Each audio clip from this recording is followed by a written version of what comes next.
Let us now move on to the third quarter of the third chapter of the Ashtadhyayi, 3.3 of the Ashtadhyayi, and that section begins with the sutram Unadayo Bahulam. Unadayo Bahulam.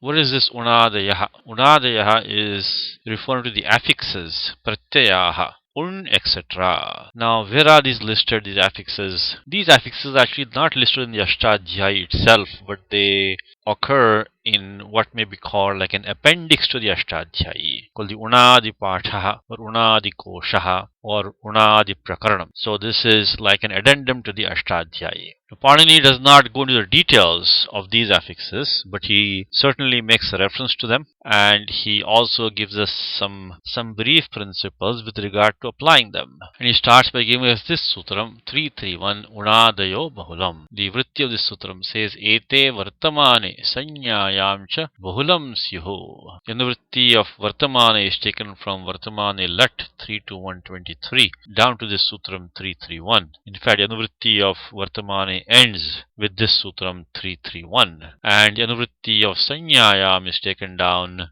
from 3 to 185 Puvas Sanyayam, which we have studied. So that's how the vritti is given as Ete means Unadayaha, Ete Unadayaha, Vartamane Sanyayam cha Bahulam Syuhu. And then further it says Kechid Vihita Apyuyaha, which means that the affixes un, etc. may be used variously, Bahulam, to form nouns. That's the Sanyayam. Not adjectival forms, but in general they will form nouns, proper nouns, from verbal roots when the action is denoted in the present tense. And then it says Kechid avihitaha, so affixes which have not been specifically prescribed. Api uyaha means they are to be inferred. So not everything will be specifically given. We have to infer certain affixes also, which have not been spelled out.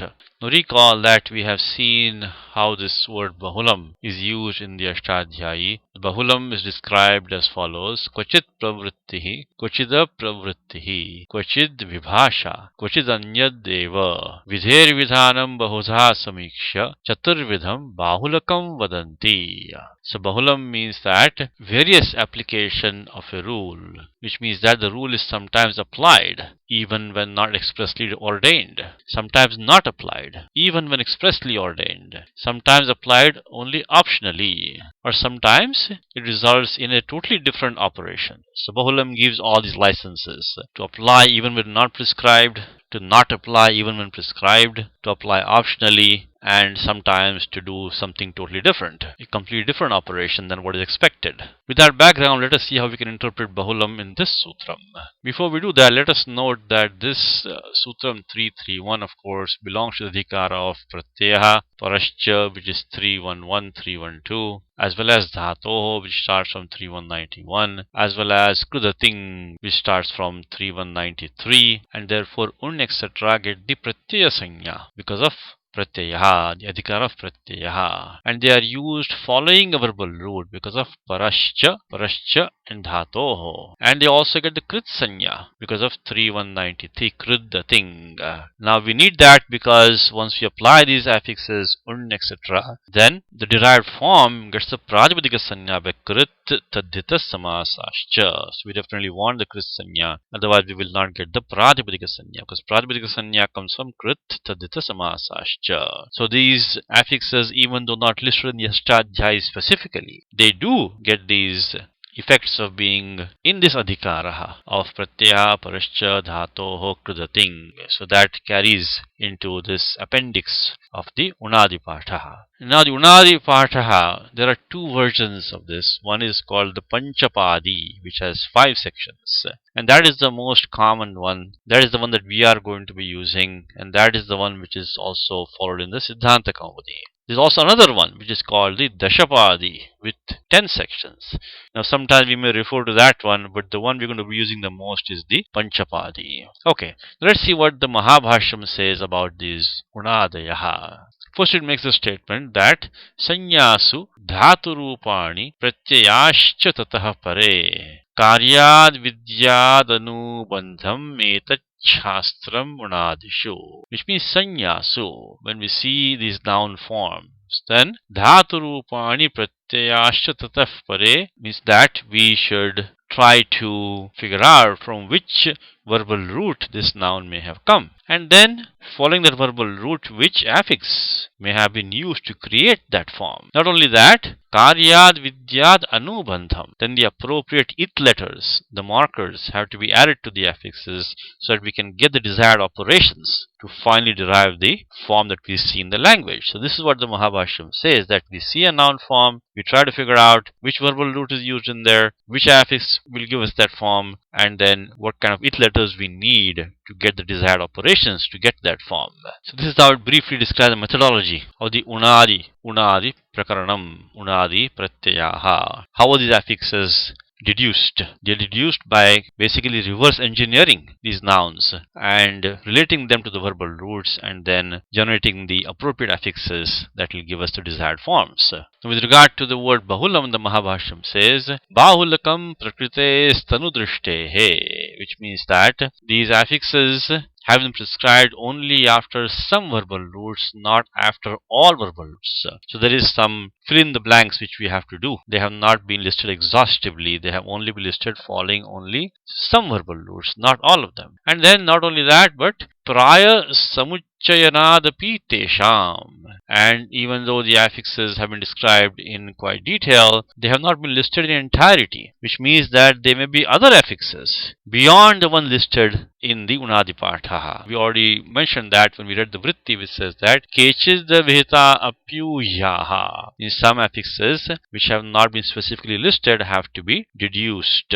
The Mahabhashyam further says Karyasa Shesha Vidhescha Taduktam, which means that among the operations which take place on applying these affixes, some have not been enumerated, which means that we may expect some irregular operations, some extra operations to be taking place when we add these affixes, etc. So, now when we summarize this, what it means is that on the basis of Bahulam, we can allow or expect for the following. The first is that the affixes etc. may apply following verbal roots other than the ones specifically mentioned in the Unadi Sutrani. Second thing is that the affixes etc. have been prescribed to create noun forms, but sometimes on the basis of Bahulam, they may be used to create words which are not proper nouns. For example, the very first Unadi Sutram itself generates the form karu from the verbal root kru, dikrinkarane. Karoti iti karuhu. Now, this is not necessarily a noun. Anybody who's a doer who does something could be called karuhu. So now here the sanyayam doesn't strictly apply. So we'll see in many places that sanyayam may not hold strictly all the time. That is the license given by the Bahulam.